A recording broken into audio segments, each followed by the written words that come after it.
సింగూరు నుంచి లిఫ్ట్ చేసి సంగమేశ్వర బసవేశ్వర అని 2 లిఫ్ట్లు పెట్టుకున్నాం. 2 తాలూకాలకు రెండింటికి కూడా లక్ష ఎకరాల పైచీలకు వచ్చేట్టు ఎకరాల నీళ్ళ స్టేట్ పెట్టుకున్నాం. మళ్ళీ మన నుంచే కావాలి, మళ్ళీ ఇది లైన్లో రావాలి. అందరు మంచిగా ఉండాలి. ఎందుకంటే మన పార్టీకి కులం లేదు, మతం లేదు, జాతి లేదు. తెలంగాణలో ఉన్న ప్రతి బిడ్డ మనోడే. వాళ్ళు ఏ మతం ఉన్నారు, ఏ కులం ఉన్నారు మనకు అవసరం లేదు. ఈ తెలంగాణ బార్డర్ గీత లోపలిన బిడ్డలు అందరు మనోళ్ళే, అందరు బాగుపడాల్సిందే. ప్రతి ఒక్కరికి న్యాయం జరగాల్సిందే. ఆ న్యాయం జరిగి ఆ ఫలితాలు తెలంగాణకు వచ్చేదాకా ఇంకెవ్వడు కొట్లాడాడు, ఎవరితో కాదు. అది అబద్ధాల పంచాంగం. మళ్ళా మనమే కొట్లాడాలి. అంతేనా? పక్క మాట అనేది కొట్లాడదాం కదా.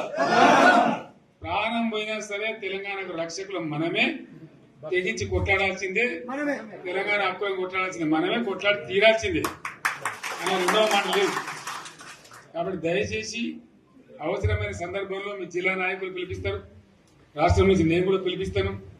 మీకు సిద్ధపడి ప్రత్యక్ష ప్రజా పోరాటాలు లేవదీసైనా సరే మన ప్రాజెక్టులు సాధించుకోవాలి, మన నీళ్లు సాధించుకోవాలి, మన ప్రజలకు అన్యాయం జరుగుతుంటే ఎదురు తిరగాలి, కొట్లాడాలి. తప్పకుండా ప్రజలకు న్యాయం చేసేదాకా మనం ముందు పోతూనే ఉండాలి.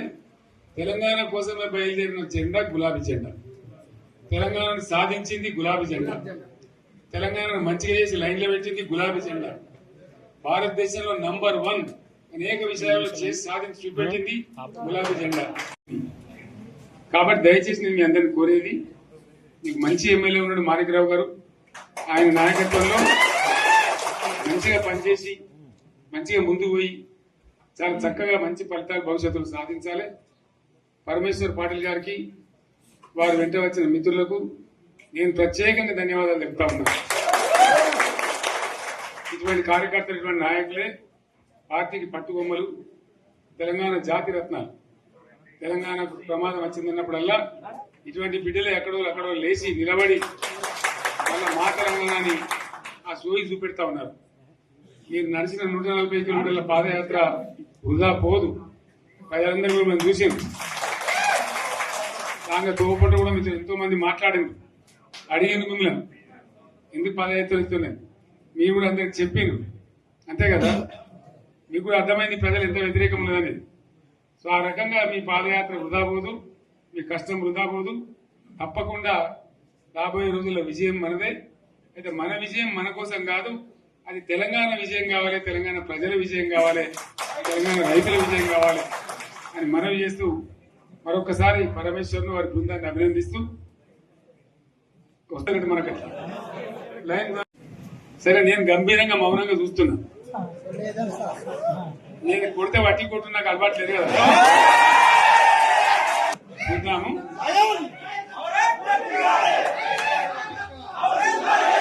నా రోజులు కానీ అన్నట్టుగా నేను చూస్తా ఉన్నా. కానీ మనోళ్ళందరూ కూడా ప్రతిపాదిస్తున్న ఏంటంటే, 1 సంవత్సరం జరిగిపోయింది, సంగమేశ్వర ఆన్నే పన్నది, బసవేశ్వర ఆన్నే పన్నది, పాలమూరు ఉత్పత్తుల పథకం ఆన్నే పన్నది, కాళేశ్వరం అట్లే ఎండ పెడుతున్నారు.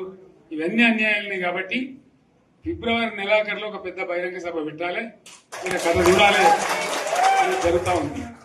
కాబట్టి మీరు కూడా పెద్ద ఎత్తున దయచేసి ఆ సభకు కదిలి రావాలి. కదా దూరమే ఉండదు. ఆ రకంగా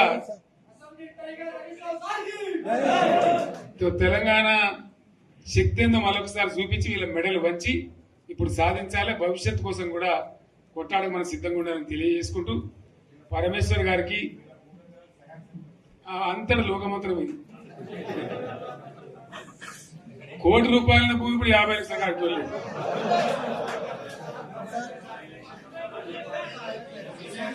ఈ ఒక్కని బాధ ఒక ఆయన వచ్చింది, మన ఒక ఆయన ఒక 10 మంది వచ్చారు హైదరాబాద్కి. అందులోకి 2 ముస్లిం సోదరులు వచ్చారు. साहब सोब तबाह हो गया, इफलासी मुफलसी बहन से क्या दबे होगा। तुम्हारा क्या हुआ बहन, तुम्हारा क्या हुआ, तुम हैदराबाद में तुम लोग हैं। मेरा कारोबार है साहब, मेरा छोटा मोटा कारोबार है, होटल भी है, 70% गिर गया है। हर कोई पूछ रहे, हर कोई केसीआर को याद कर रहे सामान వాళ్ళు మాట్లాడుతున్నారు. ఎక్కడి ప్రతి ఒక్కరు భూముల ధరలు పోయినాయి, మందు పోయినాయి, మసాలా అన్ని పోయినాయి. ఇంత మంచిగా 4 ఎకరాల రైతు నేను 4 కోట్ల ఆసామని అనుకుంటుండే. ఇంత ధీమా ఉంది. ఎంత బాగుంటే హైదరాబాద్ నుంచి అడిగితే కూడా వచ్చి మనం ఇయ్యకపోతే భూములు డిమాండ్ పెరగానని అంత బ్రహ్మాండంగా మారుమూల ప్రాంతంలో కూడా 40 లక్షలు 50 లక్షలు ఎకరానికి ఉండే అటువంటిది సగానికి సగం పడిపోయి మొత్తం నాశనం చేసింది. వీళ్ళు ఇట్లే వదిలిపెడితే ఇంకింత నాశనం అవుతుంది. కాబట్టి మనం కొట్లాడాల్సిందే. నేను ఇంకొక మాట మీకు చెప్తా. ఎలక్షన్లలో నేను మస్తు చూసిన 50 ఏళ్లలో పార్టీలు గెలితే ఓడతాయి.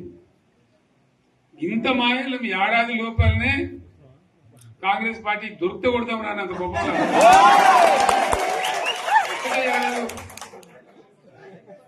ఇంకా వాళ్ళ పొంద తెలివికి నిన్న వారి పార్టీ మంది పెట్టాలి. అదేందో పోలింగ్ పెట్టిన వాడు చూసారా మీరు? ఆ పోలింగ్ పెడితే 70% మనకు వచ్చింది, 30% మనకు. వాడు పెట్టింది మనం పెట్టింది కాదు. 75 ఇది పరిస్థితి. అదే నేను ఏమంటున్నా అంటే ఫామ్ హౌస్ అంటే ఏముంటది, వారి ఉంటది, మాకు ఉంటది, అలా ఉంటది. కాంగ్రెస్ వాళ్ళు అయితే మనిషి చేస్తే పారబడి తవ్వచ్చు కూడా లంగత దీన్ని ఫామ్ హౌస్ అని మనం బదనాం చేసి అంతే కదా. నేను ఏమంటున్నా అంటే అన్ని మబ్బులు వీడిపోయినట్టు ప్రజలకు అన్ని తెలిసిపోతున్నాయి. మంచి ఏంది, చెడ్డ ఏంది, ఏం జరిగింది అన్ని ఇంకా ఘోరమైందని చెప్తున్నా. వీళ్ళ తెలియదక్కతనానికి ఏమైంది? నిన్న మొన్న రిపోర్ట్ వచ్చింది. Comptroller and auditor general of India అని కాగ్ అంటారు దాన్ని. కాగ్ రిపోర్ట్ వచ్చింది. పోయిన సంవత్సరం మన గవర్నమెంట్ లో వచ్చిన ఆదాయం కంటే 13,000 కోట్ల రూపాయల ఆదాయం తగ్గిపోయింది. ఇంకా మార్చి పోయే వరకల్లా ఇంకో 3-4 కోట్ల అంటే 15,000 కోట్ల ఆదాయం పోతుంది. మన గవర్నమెంట్ ఉన్నప్పుడు ప్రతి ఏడాది 15,000 కోట్లు పెంచుకుంటూ పోయినాయి. చెప్పేసుకుంటూ పోయింది. ఏడాది 10 నుంచి 15,000 కోట్ల ఆదాయం పెరిగేది మన టైంలో. అంత జాగ్రత్తగా మనం వ్యవహారం చేస్తాం. ఇలా ఉల్టా 15,000 కోట్లు పడిపోయింది. ఇంకా వాడేమిస్తాడుగా, ఇంకా ఇస్తారా? ఇంకో 4-5 నెలలైతే జీతాలనే కష్టమైంది. దొడ్డు అందరు పెండింగ్ పెట్టి రిటైర్ అయిన దొత్తలు పైసలు మీకు చూస్తారు కదా పేపర్లలో. సో ఆ విధంగా రాష్ట్ర ఆర్థిక పరిస్థితిని కూడా దివాలా తీయించారు. వాళ్ళతోనేం కాదు.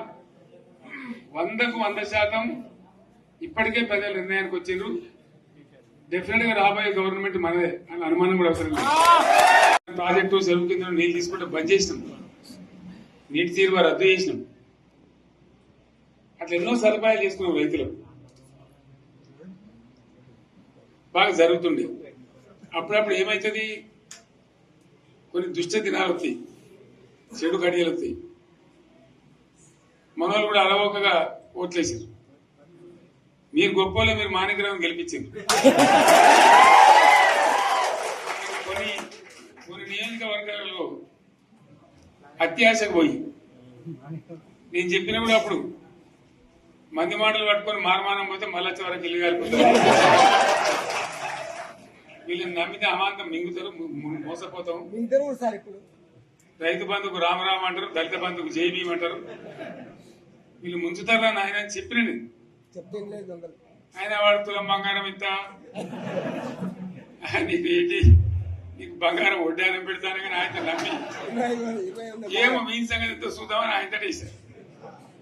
వేసింది ఇరుకపోయారు, బాయిలో పడ్డారు, అయిపోయి ఉన్నాయి అన్ని మీకు.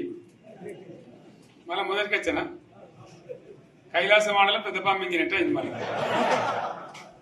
అంతే కదా. ఆలోచన లేకుండా ఎటు పడితే అటు ఎవడో ఏదో చెప్తే నమ్మి ఓట్లేస్తే ఏమైంది అనేది ఒక మంచి గుణపాఠం ఇది తెలంగాణ. గ్యారంటీగా మంచిగా సంసారం జరుగుతుంది. జర తువ్వకొచ్చినాం, రైతులు ఇంత ముఖం తెలివైతుంది, ఇంత బాకీలు కట్టుకుంటుండ్రి. ఎంతో మంది పాపం సిటీలు వేసుకుంటారు, ఏదో వేసుకుంటారు. రైతు బంధు పైసలు పడితే ఎంత సంతోషం ఉంటుండే. ఆయన మీద గంగలు గడిచిపోయింది. ఇప్పుడు వాడు ఇతడో ఏడో భగవంతుని కనుక ఇచ్చినప్పుడు మోసమే. ఏదో మళ్ళీ ఎలక్షన్ కోసం దానికోసం చేస్తారు తప్ప కడుపు నిండా ప్రేమ ఇచ్చేది ఇట్లే ఉంటుందా? సర్పంచ్ ఎలక్షన్ పెట్టింది సార్. మనం ఉన్నప్పుడు కరోనా వచ్చింది, కరోనా వస్తే కూడా నేను రైతు బంధు ఆపలే. కరోనా వచ్చి రాష్ట్రానికి రూపాయి ఆదాయం రాకపోయినా 4-5 మంచి స్కీములు తెచ్చి ఇవాళ కాపాడుకున్నాం. గౌరవంగా బతికింది రైతులు. బీమా వచ్చినండి. రైతు బీమా పెడితే ఎంతమందికి సాయం జరిగింది? గుంట భూములను కూడా మంచిగా సాయం జరిగింది. చిన్న రైతు కూడా సాయం జరిగింది. అట్లా అందరికి మనం గొర్రెల కాపలకు గొర్రెలు వేయడం కానీ, చేప పిల్లలు కానీ, అనేక రకాల అన్ని వర్గాల ప్రజలను ఎట్లా ఆదుకోవాలని అట్లా ఆదుకున్నాం. మా తెలంగాణ కదా మేము తెచ్చుకున్నాం కష్టపడి. మా వాళ్ళందరూ పైకి రావాలి. కాంగ్రెస్ గవర్నమెంట్ ముస్లింలు ఓట్లేసుకున్న తప్ప ముస్లింలకు మనం చేసిందా? ఇమాం మౌజాన్లకి మన జీతం ఇచ్చిందా? మనం వచ్చినాకనే ఫస్ట్ టైం వాళ్ళని గుర్తించి వాళ్ళని గౌరవించుకున్నాం. ముస్లిం మైనార్టీ పిల్లలకు, మన గిరిజన పిల్లలకు, మన ఎస్సీ పిల్లలకు, మన బీసీ పిల్లలకు ఎంత మంచి రెసిడెన్షియల్ స్కూల్ పెట్టుకున్నాం. అందరినీ కూడా ముందు తీసుకుపోవాలి. ఇవాళ మన కళ్ళ ముందని నాకు బాధ కలిగేది ఏంటంటే, చిన్న వర్గాల ప్రజలు కాన్వెంట్ స్కూళ్ళలో చదివించలేదు.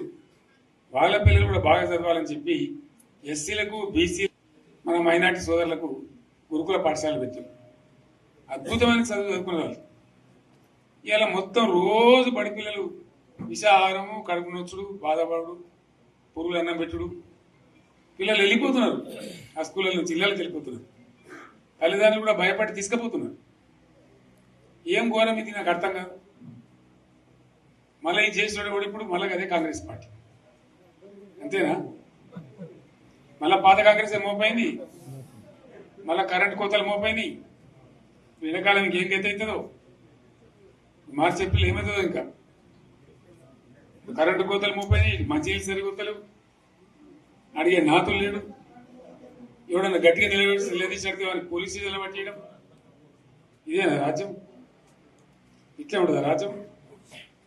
ఎందుకు వచ్చింది ఈ పరిస్థితి చెప్తా. నాకేం గుర్తులేదు. నేనేమంటున్నా అంటే, ఇట్లా అనేక పనులు చేసుకున్నాం. మనం గోదావరి నుంచి నీళ్ళు తెచ్చుకున్నాం.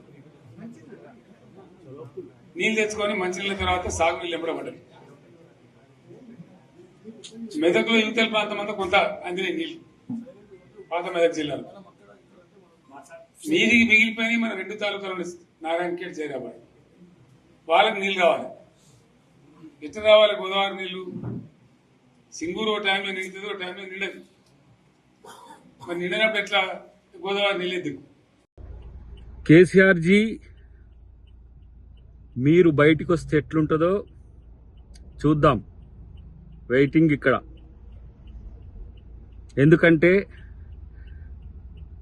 ప్రజలు బయటికి వస్తే ఎట్లుంటుందో చూపించిన తర్వాత ఫామ్ హౌస్కు పరిమితమైన మీరు బయటికి వస్తే ఎట్లుంటుందో చూడాలని మాకు కూడా ఉన్నది. 9 సంవత్సరాల పైచిలకు రాష్ట్రాన్ని దోచుకొని ఈరోజు బయటకు వచ్చి కాగ్ గురించి, లేదంటే బడ్జెట్ గురించి, ఆదాయం గురించి చెప్తున్నారు. మీరు విధ్వంసం చేసిన ఆర్థిక వ్యవస్థను గాడిలో పెట్టడానికే ఇంకా కాంగ్రెస్ ప్రభుత్వానికి సమయం పడుతున్నది. ఇలాంటి పరిస్థితుల్లో కూడా సంక్షేమ పథకాలను అందించడంలో కాంగ్రెస్ ప్రభుత్వం కానీ, రేవంత్ రెడ్డి గారు కానీ ఎంత ముందున్నారో ఇవాళ తెలంగాణ ప్రజలకు తెలుసు. మొత్తం ఊడ్చుకు వెళ్ళిన మీరు 7 లక్షల కోట్ల రూపాయల అప్పులు చేస్తే సగటున 42,000 కోట్ల రూపాయలు ఇలా మేము వడ్డీ చెల్లించాల్సి వస్తుంది మీరు చేసిన అప్పులకు. ఇంకా ఏ మొహం పెట్టుకొని మీరు బయటకు వస్తారో, ప్రజలు మిమ్మల్ని ఎట్లా చూస్తారో, ఏ విధంగా మిమ్మల్ని ప్రశ్నిస్తారో తెలుస్తుంది. 1 సంవత్సరం పాటు కనీసం నీ ముఖం కూడా తెలంగాణ ప్రజలకు చూపించడానికి కూడా మీకు మొహం రాలేదనే విషయాన్ని గుర్తుపెట్టుకోవాల్సిన అవసరం ఉంది. ఇంకా నయానో భయానో వాళ్ళనో వీళ్ళనో బతిలాడుకొని మీ పార్టీని, మీ యొక్క శ్రేణుల్ని కాపాడుకునే ప్రయత్నం చేస్తున్నారు. ఎన్ని కేసులు మీ మీద ఉన్నాయో, ఎన్ని కేసులు మీ కుటుంబం మీద ఉన్నాయో, బీజేపీ మీకు ఎట్లా సహకరిస్తుందో, బీజేపీ ఆటలో కీలుబొమ్మగా మీరు ఎట్లా మారినరో అంతా తెలుసు. ఈరోజు నేనంటున్నా, తెలంగాణ సమాజానికి ద్రోహం చేసి భారతీయ జనతా పార్టీ ముసుగులో భారత్ రాష్ట్ర సమితి అని పెట్టుకొని మళ్ళా తెలంగాణ అని తెలంగాణ సెంటిమెంట్ రగిలిస్తే మిమ్మల్ని ప్రజలు ఎట్లా స్వీకరిస్తారో చూద్దాం. దీనికోసమే మేము కూడా చూస్తున్నాం. ఎందుకంటే 1000 ఏనుగులు తిన్న రాబందు ఏ విధంగా మాటలు మాట్లాడుతుందో, ప్రజల్ని ఎట్లా కన్విన్స్ చేస్తుందో చూద్దామని. మామూలుగా ఉన్నా ఇంకెట్లా ఉన్నా మేం సిద్ధం, కాంగ్రెస్ కార్యకర్తలు సిద్ధం, కాంగ్రెస్ ప్రభుత్వం కూడా సిద్ధం అనే విషయాన్ని గుర్తుపెట్టుకుంటే మంచిది. ఇంకా తెలంగాణలో మీ రాజకీయ భవిష్యత్తు ఉంటది అనుకోవడం మూర్ఖత్వమే, ఇంకా భ్రమనే అని చెప్పి నేను చెప్తున్నా.